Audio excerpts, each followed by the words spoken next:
Plantagenet by Mike Walker.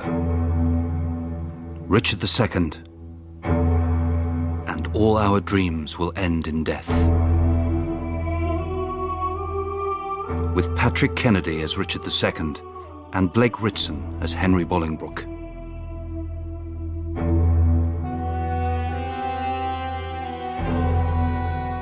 My grandfather was the greatest king England ever had.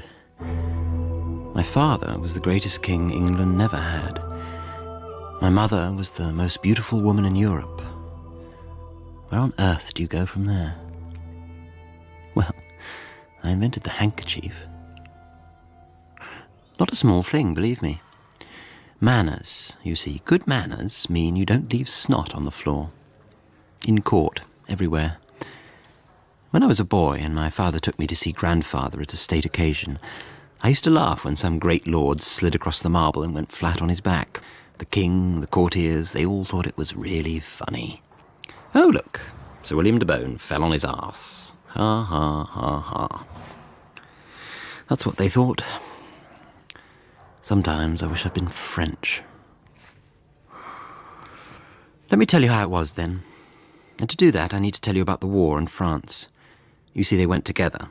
Had done forever, really. But after the first Edward, my great-great-grandfather, things simmered down a bit. Uneasy truce. Then, after the second Edward died, and the third Edward took the throne, there was a crisis in France over the succession, and Grandfather Edward thought he should be king. And off he went with an army and my father, the Black Prince, to Crécy. Triumph of English tactics, courage and honour. Now listen, all of you! The French have us by the balls! But as long as we hold steady and our archers keep up regular fire, we can come through this! No plundering of the wounded on the battlefield. Afterward, fine, but any man who stops fighting is going to stop living. I guarantee it. Now, get a good night's rest. The French attack with the dawn. So it's an early start. Early start! Early finish!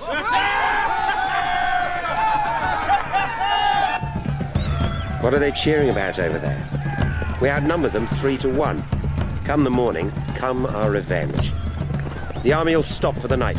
Ensure each man gets a proper meal and a chance to hear mass, also. As you order, Majesty. It shall be done. Hold up! Hold up! Hold up! Great chap! It's a big army, Father. The French are fighting old wars with old methods. The longbow and the cannon are going to change everything for us. I can see that, but shouldn't they be stopping? What? The French. They're still advancing. They can't be. They can. What is he up to? It's madness, fighting after a day's march with the sun in your eyes. Looks like that's what they intend, Father. Then let's get off our asses and do something! Captains! Trumpeters! Sound general alarm!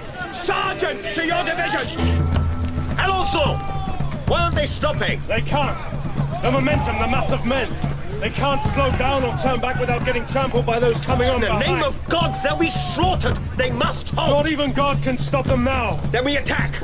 Send the crossbowmen through first, and by Saint-Denis we shall gain the day. Or the night. Steady, lads! Steady! Wait till they load! Now! Fire when they charge, Sergeant. If nothing else, it'll terrify their horses. Don't know about the horses, they terrify me, sir. Now! Gunners! Prepare to fire! Here they come!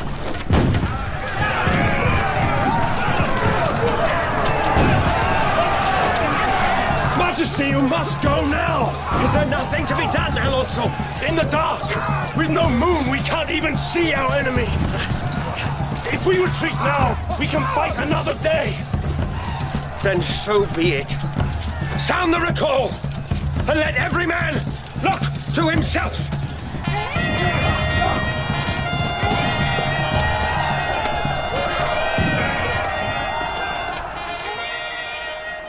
10,000 Frenchmen died that night.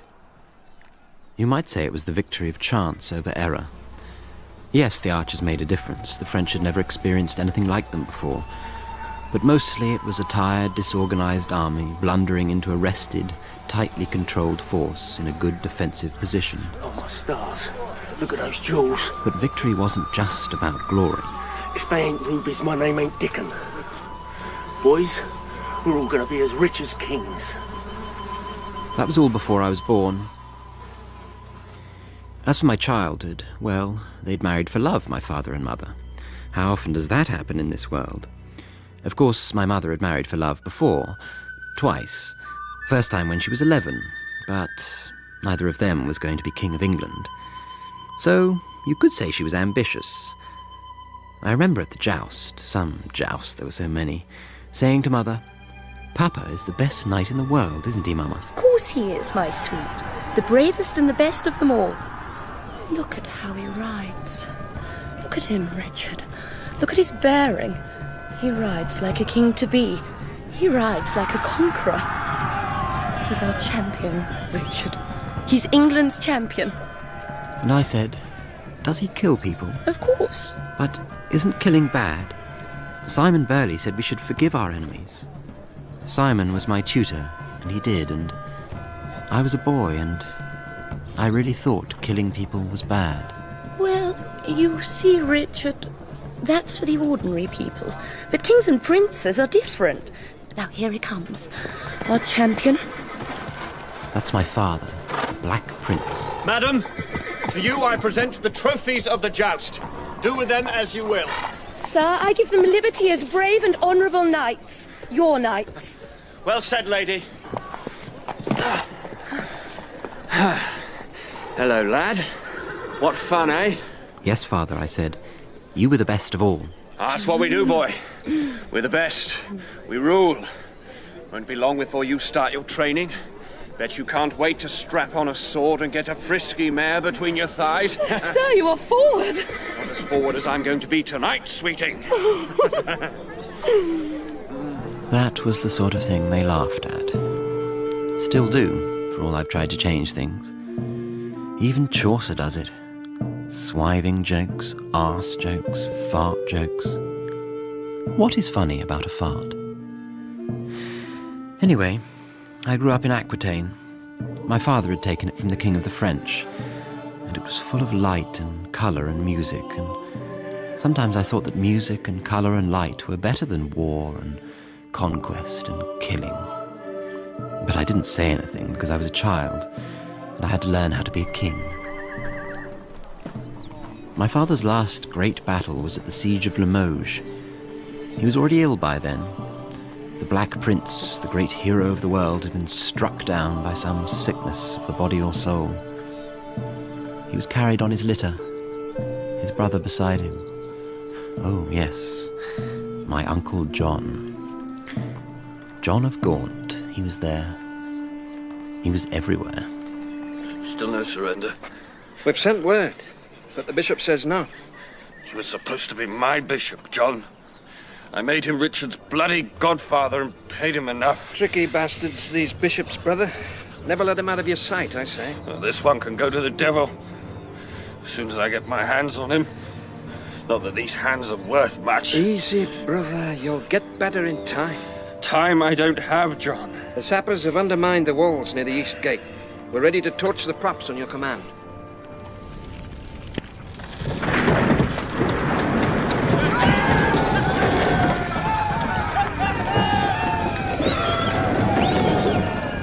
Have mercy on us. You have our city. Bishop, I offered you quarter.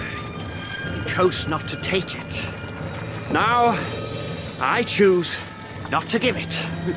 Kill them all! All, brother? From the oldest man to the newest baby. All!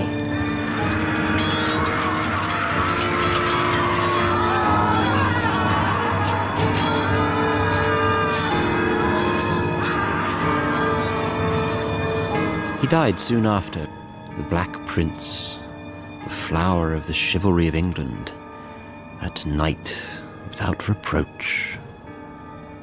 And my mother got fat, And my grandfather had a miserable, lonely old age with a grasping mistress everyone hated. And the new French King Charles took back all the land we had won, and the Black Death took back half the people in Europe.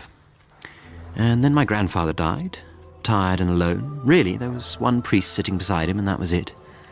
The greatest king England ever had one miserable monk praying as he went to glory. Oh, they gave him a wonderful funeral.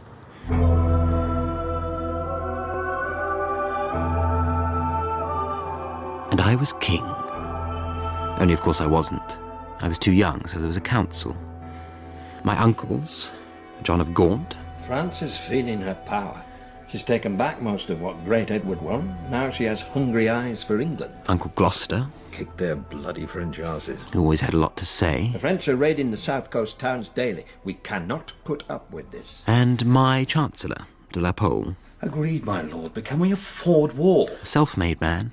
Brilliant and ambitious. Oh, you would say that, Pole. I say we can't not afford war. £50,000 a year for those garrisons we still have. Crown jewels in hock to the bankers. What do you suggest? We know the French. We know their aims. If we don't face them over there, we shall assuredly have to face them over here. Then, the only solution is to tax the people. The people are taxed. Then tax them harder, man. A head tax on every soul in the country. Set at? 4pence. That's ruinous. They'll never stand for it.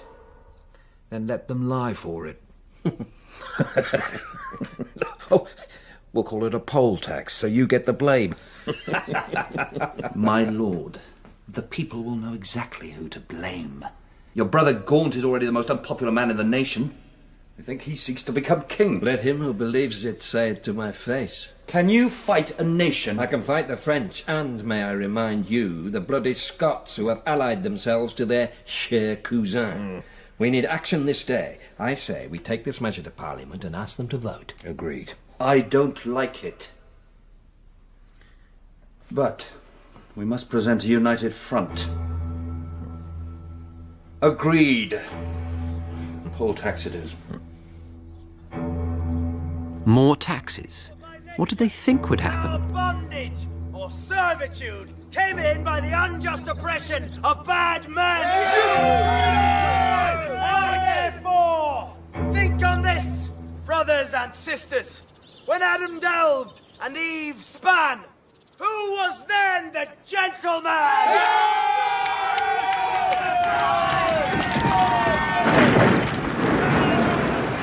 Gaunt was in the north fighting when the revolt happened. I was in the tower with my cousin, Henry. Look, smoke. They're setting the city on fire. Actually, Henry, I think it's your dad's palace at the Savoy. My God! We should ride out and ride them down, the bastards. Who do they think they are? Overtaxed Englishmen. Oh, come on. Stop being so reasonable, Richard. Don't you want to get out there with a sword in your hand and cut a few heads off? It's the only thing they understand, you know. Force. My father would say it. Your father would say it. But the mob just melts away. They know the land, Henry. It's their land. Be buggered. It's our land. They say they work it all their lives for very little reward. You don't agree with them. They're rebels and scum, but they're still Englishmen. And all the things we want to do, fight wars and build cathedrals... I never wanted to build a cathedral. They're paying for it. Sometimes I just don't understand you, Richard. And the people were happy enough to go to France with your father and rob them blind and shag their wives and daughters. I can see that, Henry, but I can also see that I don't have an army behind me. You've got me, Richard. I know. And I promise they will, or at least their leaders, will pay for this, because no king can allow the people to tell him what to do. My father taught me that. If you're king, be king. But the council won't let you be king. The council got us into this mess. I say maybe this is the moment when I show them all what I can do. Are you with me, Henry? I need you. Of course, Your Majesty. I wouldn't be anywhere else. My lord, this is not advisable. Are you the King's advisor or the Lord Mayor, Walworth? You know what I am, sir. Then be mayor and not an advisor. The King knows what he's doing. Don't you? Of course. I'm riding a horse whilst trying very, very hard not to crap myself. That's the spirit, Richard. Give 'em hell. Fire! That was Henry Bolingbroke all over. He thought I was joking. I wasn't. I'd met the rebels twice and promised to listen with sympathy to their requests. Actually, I'd had no choice. Sometimes it seemed as if they were beyond any common sense at all. Their leaders, Jack Straw, the priest, John Ball, and above all, Wat Tyler, had only to say the word, and I think they'd have stormed heaven itself. The city was in flames. I agreed to meet with Tyler face to face at Smithfield's. Before we set off, I went to church and prayed as I had never prayed before. Oh, Lord, you know I'm not...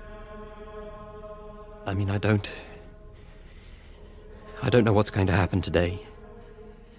And whatever happens, my soul is in your hands. And please help me to be the king who can bring peace to this nation. And give me the strength to be firm if I must. And merciful if I can, and... just please, help me get through today, and... tomorrow we'll see. We'll see. Look at them. Bloody rabble. Pray God the wind changes before we all choke. Sire, I really think you should allow your escort to go forward first. Lord Mayor, if you saw armed men, would you want to talk? I think it best if you ride over to them. Me? You look fairly harmless. And ask this man Tyler to come forward. But your majesty... Go on, Woolworth, earn your money. He's wearing armour under his robes. Let's hope he doesn't need it. A silence fell. It was like the dead of night, but the sun was out, low in the west. Our shadows fell long across the stones, as black as ravens, and as ominous. I could smell wet straw burning, and there was a column of smoke rising up, like something solid, into the evening sky. And a child crying, and birds circling overhead. Then, from out of the crowd, he appeared, riding on a small brown horse, Wat Tyler. At that moment, the most powerful man in England. He came forward, confidently, as if he was the king, and I and the rest of us. His face was lined. He was a man of the fields, as we were men of the court. Well, are we to be sitting here all day getting hard asses and no answers? Shake my hand. Stay back. No, Henry, it's all right. Tyler, I will shake your hand. And be easy, brother. For in a fortnight you'll have 40,000 good friends, common men of England by your side. Then why won't you go back to your villages and fields? By God's holy heart, brother, you ask me that?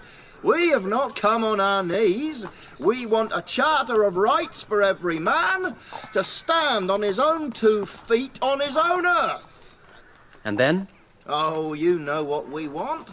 An end to serfdom, aye, and an end to lordship too. God never made this world so one man could stamp on the face of another by right. A few less bishops, I'd say a good few, but the buggers wouldn't know what good meant if it gobbed in their faces. And church lands turned over to the people, but above all, no poll tax. Tyler, you will have all I can fairly grant. But now, you and your people must go back to your villages. It's hot.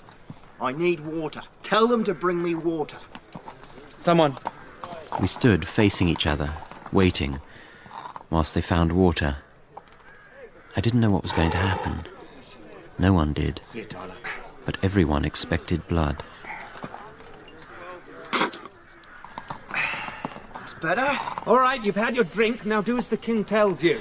Go home. Are you the king, boy? Are you? If I say the word... Enough! Mayor Woolworth escort Tyler back to his people so he can tell them to disperse. Very well, sir. Tyler, come. Take your hands off me. No man touches me. You're no more than a thief. Damn you. Hold back! Damn you, Tyler! Knives flashed, blood on the stones.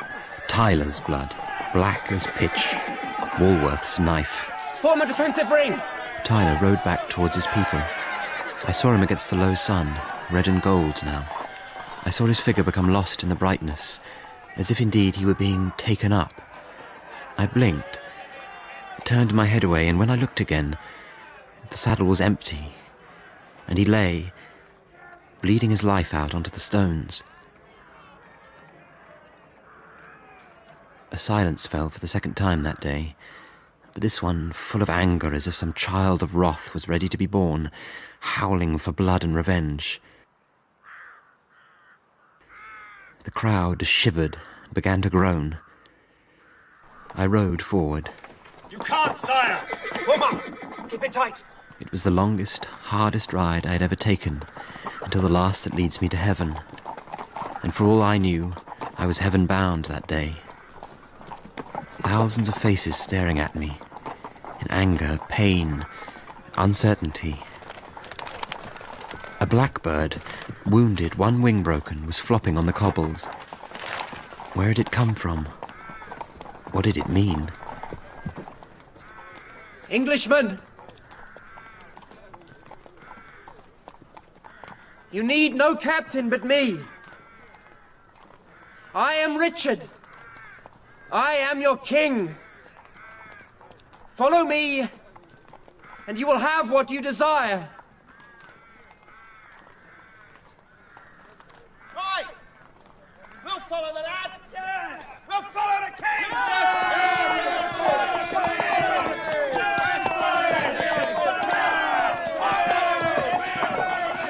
It was over. Oh, it took months before everything was quiet and those who had to be punished were punished, but mostly people went home and they got on with their lives. Nothing changed. How could it? The way things are has been ordained by God. But for me, over the next year I began to see my own way forward. And as the anniversary of Tyler's death came round and went round peacefully, Richard Plantagenet. I changed. Anne of Bohemia. I got married. I will. I will. And, They told me England would be cold and full of bears. well, I think there are bears in Scotland, or maybe Ireland, but you can see it isn't cold. Or maybe they meant boars. We have boars. We hunt them. In Germany, we have to listen to them in church every Sunday. Perhaps we could hunt your boars and listen to ours, although ours probably taste better than yours. I should hate to eat a bishop. I'm sure I would get indigestion. Now, you see, they told me that no one from Germany has a sense of humour. And they told me the food would be terrible and uneatable. But you like jokes. And you serve me delicious food. Well, they weren't all wrong. To be honest, most Englishmen just want it red and roasted and lots of it. But that doesn't have to be the way it is. I care how food tastes and how it looks. They all think I'm completely mad. My friend Henry says it ends up in the same place, so why worry? But that's wrong. I think so too, Richard. Otherwise, why marry a handsome husband? What a beautiful wife.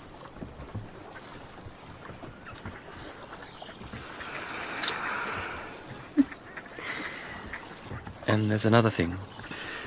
Beards. I hate beards. I've always hated beards. Horrible, scratchy things. My feelings exactly. No beard. I am literally the only man I know who doesn't have one. Does that make me less of a man? Anyone who thinks so may take a lesson from me. You are my perfect knight. You know, when I was a little girl, I used to dream of Parsifal. Do you know it? I love Parsifal. I love books and pictures and music and pageantry. As much as I love you, Anne. You see, they don't read a lot here. They don't, to be honest, really think about things a lot. They just go ahead and generally hit it or plunder it. But there has to be a better way. What is wrong with peace? That's right, Anne. With peace comes everything that most Englishmen don't value. We're so much better than an armoured fist smashing into someone's face. Well, you are the king. Yes. Yes, I really am the king. I showed that at Smithfield's. Then show your people. Could I? That day I felt my father in me, his strength and certainty. But it wasn't the Black Prince who rode out and did it. He'd have probably killed them all. I know that's what Henry wanted to do. But I was different. No one had ever done that before, Anne. Talked to those people and taken them out of harm's way. But I have no party. At dinner, when I have no... Oh, what do you call it we ate last night? Macaroni cheese? So, if I have no cheese macaroni, I make my cheese macaroni. If John of Gaunt and Gloucester, my uncles, had their party, I would have mine. My old tutor and friend, Simon Burley. Richard, it's time. And my new friend, Robert de Vere. It's past time. You've proved yourself in the only theatre these men respect. You are a man of action. And my sometime friend, Henry Bolingbroke. Well, not exactly. With all respect, it was splendid, Richard, but it wasn't action. I didn't notice you doing anything, Henry. They say you were wearing armour under your robes. That was Walworth de Vere. A true knight would never stoop to concealment. Oh, but then of course you wouldn't know, would you? Now, lads, let's not be at each other's throats. We're here as the King's friends. Well, are we? Well, you've known me as long as you've known Simon Burley here. I seem to remember he beat us both on occasion. Only when you deserved it, Henry. And as Bolingbroke was kind enough to point out, Simon and I depend upon your majesty. We neither of us have great wealth or land of our own. What we are flows from you, Richard. We are your men. Henry? I've always thought of myself as my own man first, but, of course, the King's man too, as are we all. And yet it's no secret your father Gaunt's the most unpopular man in England. Have a care, Vere, or you will be the deadest man in England! I think it's time we stop settling everything by denting armour. There has to be a better way forward than war. Really? I've never heard of one. Besides, it's fun. Well, there is art and music and romances and poems and architecture. A nation can express itself through all of those things. Henry. Well, if you say so, Richard, but... The arts of love. I hunt the two-backed beast, De Vere. I don't romance it. You sound like a maiden. I'm sure His Majesty knows as well as you do, my Lord Bolingbroke, when to apply the sword and when the softer arts. I'm sure he does. And is it unusual that a man recently married should think a little on the gentler arts? Yes. My advice, Richard, is to give a wench a damn good... What? What? Henry, because we are old friends, and because I permit a degree of intimacy between us, it does not mean we are equals. I am the king, and you are my subject. I will have respect. Anne of Bohemia is a beautiful, exceptional young woman, and my queen.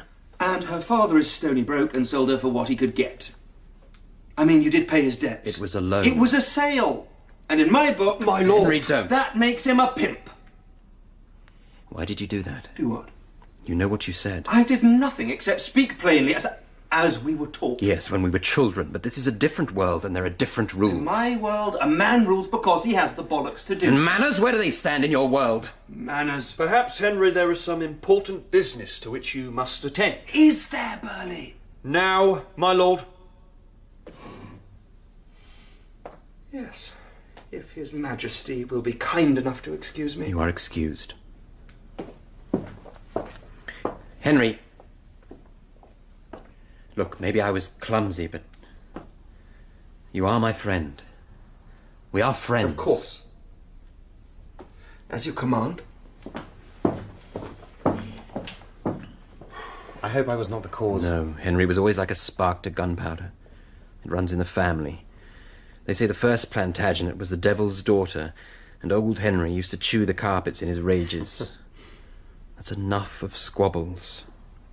Now, both of you, we have government strategy to work out.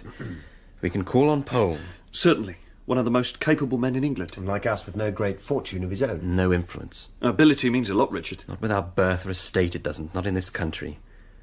I've ruled as a child long enough. If I'm going to be the king and make peace with France, then I need a party with clout. Peace? I don't like the sound of that word. Agreed, Gaunt. It has no place in this council. I beg to disagree, my lords. Well, Master Pole, you may disagree. By the King's grace, I am made Earl of Sussex. I wish you would respect that. I'm sure you do. Just because my nephew... Your nephew is the King! Show respect for that, if nothing else, my lord. You are not invulnerable. No man is. You should remember it. My lords. Gloucester, I heard your last words. Would you care to apologise? To a jumped-up clerk? The king, uncle. Now, here. I am waiting. Very well. I offer my apologies to you. To your highness. Let's have some decent manners in this court, shall we? I apologize to your highness. Thank you. I know I can count on you and the other members of my council to push forward the king's policy of peace with France. My Lord Sussex. Thank you, sir. Chance and weather have meant French invasion plans have come to less than nothing. Harvests are good, the country is quiet, and I have no need to remind this council of the role played by the king in the late revolt. It's true, the king showed his mettle that day. I at least will not forget. Thank you for that, Gaunt. Tax revenues are healthy. If we don't use the money in war, then the nation as a whole can benefit. Some say the king's favourites can benefit. Yes, De Vere becomes Duke of Ireland. What is that? A powerful voice on my side, uncle, when he is appointed to this council along with Sir Simon Burley. Placemen, Richard, do not make a council. And insolence does not make wit, uncle. The great lords may think they make policy in England, but they had better think again. Am I clear? Overwhelmingly so. Listen to me, Your Majesty. France is our natural enemy. A nation without a decent war is weak, pale, womanly, unhealthy, and you simply can't trust the French. So you do not agree, uncles both? We do we cannot. Then this council need trouble you no further. You may leave. What? The king is dismissing you, my lords. You're running mad, boy. You're running mad, Your Majesty. The royal dukes are leaving.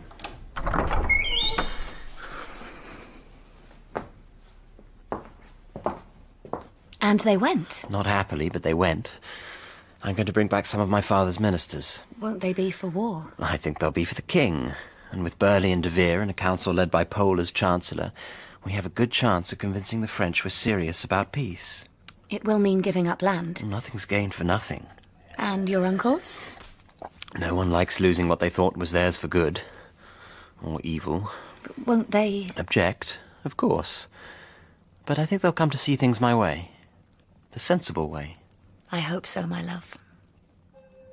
At first, it seemed as if it was going to be easy. There was a military expedition to Scotland that came to nothing. 2 armies wandering around in the rain, missing each other and going home wet.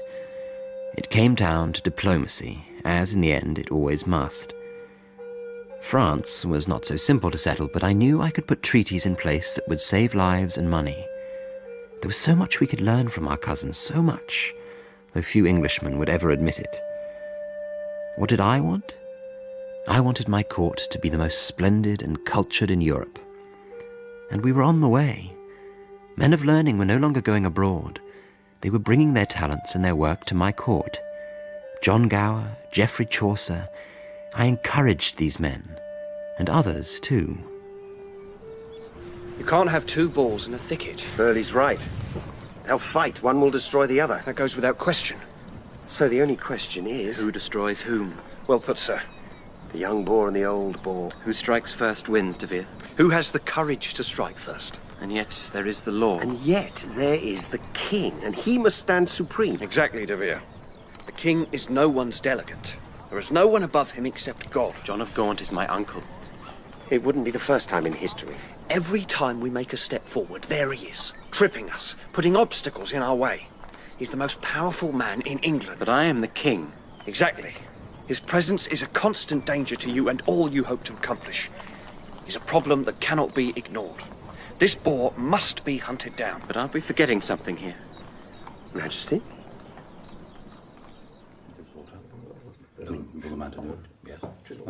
I believe this council is right. What exactly are you doing here, Uncle Gloucester? I believe you were dismissed by the council. I'm just trying to save the bloody country, Your Majesty. We have opened negotiations with the French. There is no risk of invasion. Not from the bloody French. Show proper respect, my lord. You're beginning to get on my nerves, Pole. Richard, people are discontented. Not so. They see the extravagance of the royal court, money wasted. On building? On feasting, on music, on unmanly diversions like reading romances, on absurd pointy shoes. They don't like it. Oh, please, Uncle. They have no say in it. You mean you don't like it? Well, cousin, I don't like it that you plotted to have my father assassinated. That's a lie. And, Henry, you are not part of this council. You have no voice here. Maybe not your order, Richard, but it was your people. Tell me you didn't intend to have him arrested at the Worcester Parliament. Can you look me in the eye and say it? I am the king. I do not have to submit to these questions, particularly from the son of the most unpopular man in England. If I had him arrested, people would cheer. My father's abroad. He's not a fool, Your Majesty. In fact, he's probably the man most fitted to manage the affairs of this country. I'll hear no more of this, Henry. It's treachery. Oh, listen to me, Richard. Choose your words today carefully, sir, because they may hang you tomorrow. Just listen!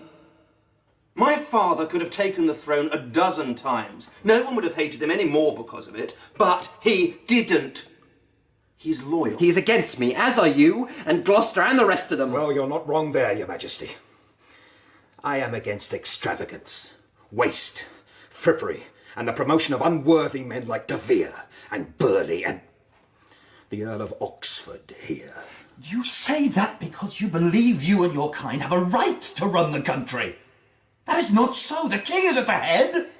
What you object to is not his extravagance or favourites, it's his power. I can't hear you. I can't hear anything. Do you know why? Because I'm not listening to anything. Nobody is talking. There are no words. Paul is my chief minister. I will not have you being disrespectful to him. You'll apologise, Gloucester, or I'll have your tongue pulled out with white-hot tongues. You'll get your people to do it, will you? Richard, listen. I've listened to enough treason. You're not a soldier. Oh, what is it now? You get your sword out and kill someone? But if you were, you would know that the clever general doesn't arrive on the battlefield without troops, supplies, and a strategy. Bolingbroke, what have you done? Oh, you should love this. It's very continental. What are you babbling about? They didn't like the Pope over there, so what did they do? They set up a Pope of their own in Avignon. Yes? You threw us out of your council. So what did we do? We set up another, the Lords Appellant. We summoned Parliament to warn them of your attempts to undermine their authority. We feel certain that they won't stand for it. But it's not true. Richard, did you think that you were the only one who could lay a plot? Did you think we'd do nothing? The king won't stand for it. If he doesn't, he'll no longer be the king. You have to learn, Your Majesty. There is only one party in this country, and we are it. Edward the Confessor was one of the greatest English kings. A good man, a holy man. Over the years, thousands have come to kneel at his tomb and ask his help and blessing. I don't know how many times I've knelt there myself. It's made no bloody difference at all. They've set me aside for their own ends. Every time I get up off my knees and try to rule, they knock me down, Anne. They will not see me as a man. What do I have to do to show them? Kill everybody and plunge the country into civil war? Very well, then. My love, you cannot. I am the king. I am the king. I am the... You are the king. And you are the man I love and the man I know to be a good man. I'm no Edward Confessor. Of course not.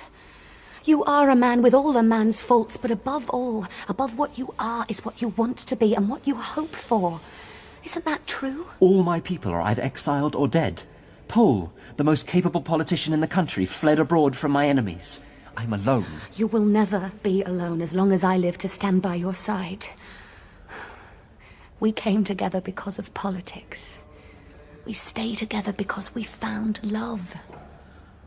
It's strange, you know, all of us Plantagenets, we have in us a great capacity for love.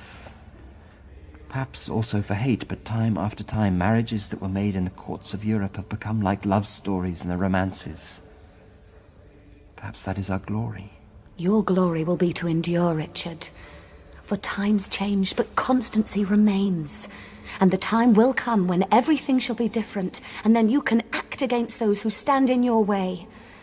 For if I know one thing, it is that not one person on earth can hold back this world and our passage through it. The king is...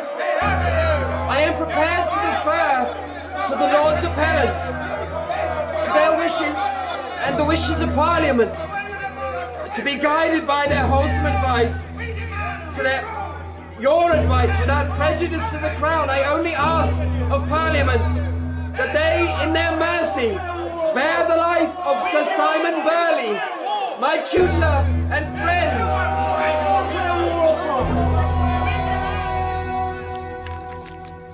What do?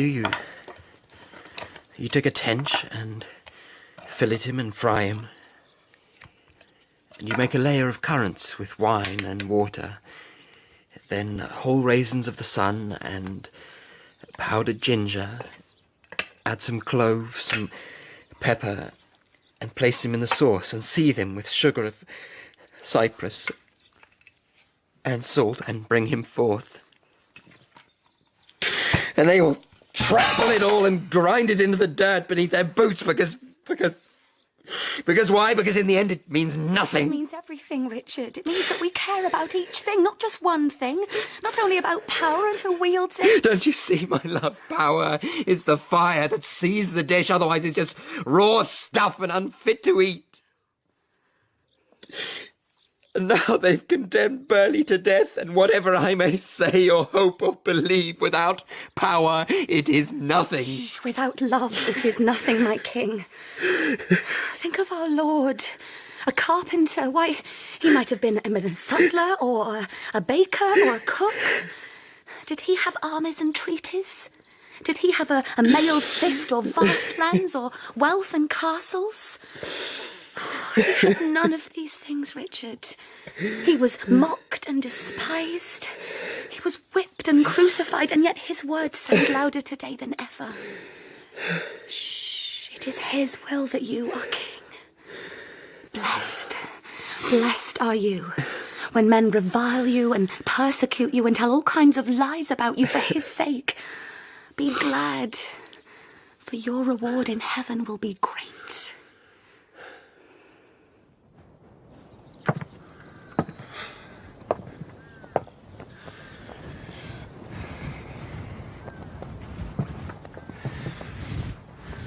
I, Simon Burley, do commend my soul to God. My allegiance was ever to the King, whom I served honestly and to the best of my ability. I call in witness the fact that the King and his Queen Anne begged upon their knees the Duke of Gloucester and the Lords Appellant to exercise mercy. There was no mercy. So be it. I expect better of my Lord in heaven.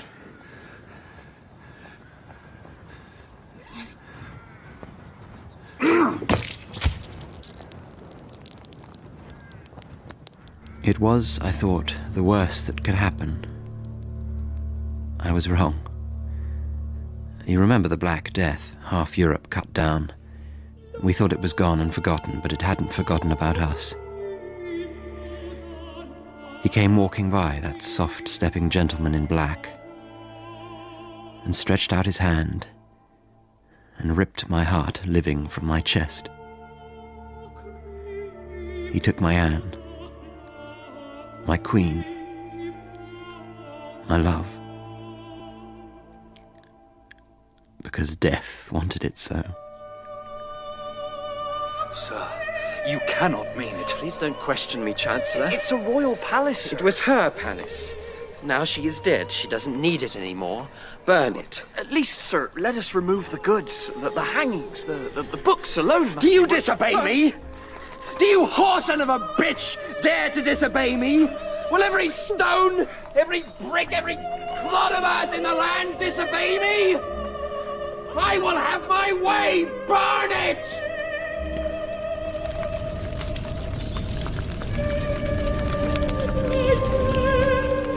Weep, my heart, for I am crushed with care. We are but dust and shadows, our hopes and desire blind madness. And all our dreams will end in death. Your glory will be to endure, Richard. For if I know one thing, it is that not one person on earth can hold back this world and our passage through it. So I waited. Years. Years. Oh, things happened. We even moved towards peace with France. Ministers came and went, and little by little I began to take note. Who amongst them did I trust? Who amongst them did not trust Gloucester and his party? And like footsteps on stone stairs, time began to wear away at the bonds, as fragile as silk and strong as steel that held me. Finally, I needed just one thing to place the key in that lock. And it was John of Gaunt who turned it. He came back. He's too powerful. Who? My brother Gloucester. Who else? Your son Henry? You know Henry. All fire and fire. He was one of them, Uncle, the Lord's appellant. He was young. I was young. We were the same age. Time has passed. You've grown into the job. I've been watching you. Taking back what Gloucester and his council took away. As you built cathedrals, so you've rebuilt the monarchy. And now... I grieve for your loss. The Queen was a good woman. Do you care? I care about England. Can you believe that? I must admit I find it hard. I loved your father. He was my favourite brother, and I gave him my word I would support you. I didn't say I would always agree with you. I didn't say I would always like you, particularly when your idiot supporters convinced you I should be killed. I didn't say I wouldn't fight against you in council or parliament. I didn't say I'd like this, what do you call it, fashion. All these ridiculous colours and shoes you all wear at court. I didn't say I wouldn't go abroad to follow my own interests. But I did say I would stand by the legitimate king. And you are that man. Brother Gloucester is not. Does he think he is? I note that your Majesty has been in Nottingham. Yes. Used to be the home of Lord de Vere. Yes. And that you raised a company of archers there from amongst his people. Yes. Loyal to you. Yes. And your court? Yes, they are loyal to me alone. But Gloucester and Warwick and the others are still powerful. As you know, Uncle, you are with them. They believe. But if I'm not? If you are not, I can move against them.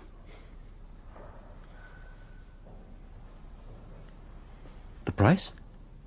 England and the throne secure. And, of course, Henry. Henry betrayed the oath of loyalty, and he betrayed me. We were friends.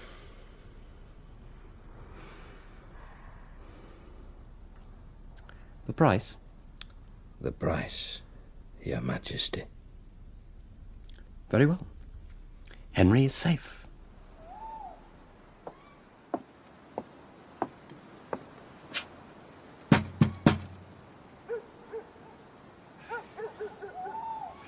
Who calls at this hour? The King would have a few words with the Duke of Gloucester. The King?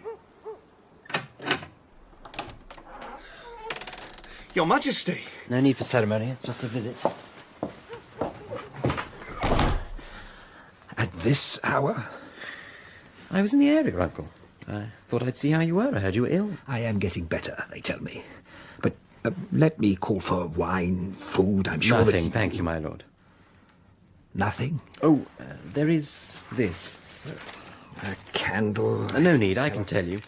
It's a warrant issued by Parliament for the arrest and trial of the appellant lords on charges of treason against the King. This is nonsense. It cannot be. I can assure you it is. You'll never get away with it. I can assure you I did. I simply offered Parliament a better deal. I have allies, supporters. We will not allow... oh, I see. No mention of Henry Bolingbroke here. Brother John, taken care of then. No point in looking for help there, I suppose. I suppose not. I never thought you had it in you, Richard. I must say, for the first time, you surprised me. Well, I must leave you now. I have other arrests to oversee. You'll be well cared for. Have no concerns about that. Cared for? Don't make me laugh, boy. Then try this.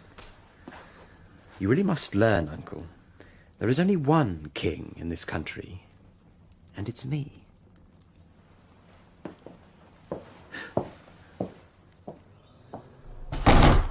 He never reached court. An unfortunate accident.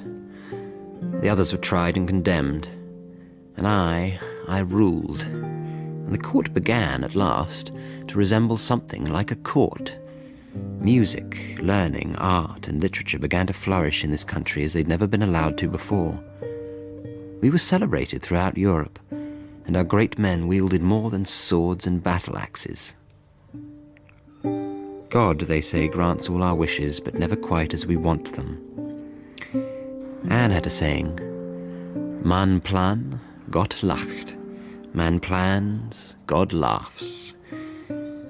I had made what I wanted, but the person I most wanted to share it with was no longer beside me. I was angry. I wanted to strike back at God, at them, at all of them who had always stopped me, who I believed had driven Anne to her death. There was no more laughter, no more jokes, and then it was as if God had given me what I wanted. You may sit.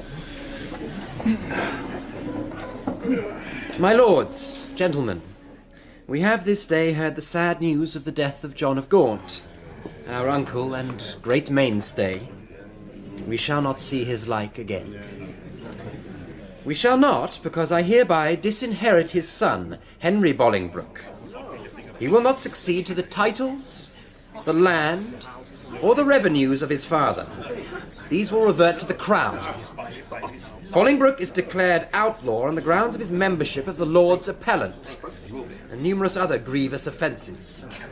If he should put one foot on English soil, it is the duty of every Englishman to arrest the traitor and bring him to justice before the courts. Thank you.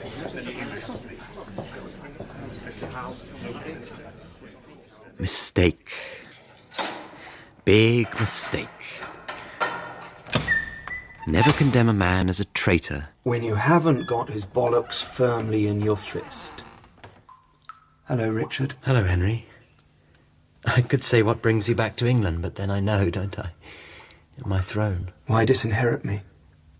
Why did you do it? I asked you that once, remember? When you were talking about Anne. That was... It was the act of a boy strutting around with his codpiece sticking out for all to see. I was stupid, I admit it. But you're not stupid. You'd done it. Against all the odds, you'd made yourself the king. They loved you in France. Or if they didn't, they respected you. Or if they didn't, they hated you. You would have come back sooner or later. You promised my father I would be safe. I didn't spit in your eye. I was content to spend most of my time abroad. We could have lived together. But you had to take everything. 2 boars in a thicket. Oh, is that it? You and I? No, it's not. It's something else. It's a boar and a child in a thicket. A child who's going to grow into a man. The old ways that try to stop the coming of the new. You see, Henry, in the end, a boar is only a boar, but a man is everything. It is the future. I never did understand you. Even as children, there was something wrong. And I never understood that they couldn't allow me to be a king. In the end, I was different. And we all know what the English do when they see something different, don't we, Henry? I'm not here as your executioner, Richard. I've talked to the Lords, to Parliament and the Council. If you restore my estates and surrender certain named advisers for trial and swear to rule by the consent of the Council, you may keep your throne. I can be king if I agree not to be king. It's a fair offer, I think. Then I accept. Splendid. I'll get back to you. I'm sorry it had to come to this. It's a lie, isn't it? Of course it is. Goodbye, Richard.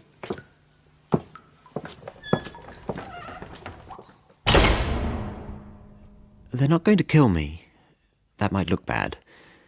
They're just going to let me fade away. Starve me. A suitable fate for a man who thought that food and how it was cooked and served mattered. You know, I think of a picture I caused to be made after Anne died. It's very small, on 2 panels of wood. It shows me being presented to the Virgin by 3 saints. On the outside is painted a white hart resting in a green meadow with rosemary, in memory of her. It's so beautiful. I hope it lasts forever. Your glory will be to endure, Richard. For if I know one thing, it is that not one person on earth can hold back this world and our passage through it. I think of columbine jelly and almond cream and pears. Pears in syrup, and a marchpane decorated with raised figures gilded with the thinnest of gold, and cherries preserved with Barbary sugar, and honey and scented plums with cinnamon, dates and figs and saffron cakes.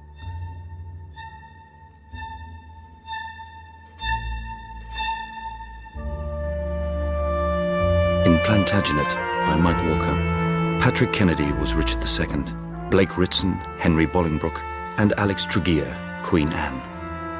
Other parts were played by Sean Baker, Jonathan Forbes, Claire Harry, James Lely, Stuart McLaughlin, Peter Polycarpou, Daniel Rabin, and Alan Raglan. Plantagenet is directed by Jeremy Mortimer and Jessica Drumgoole.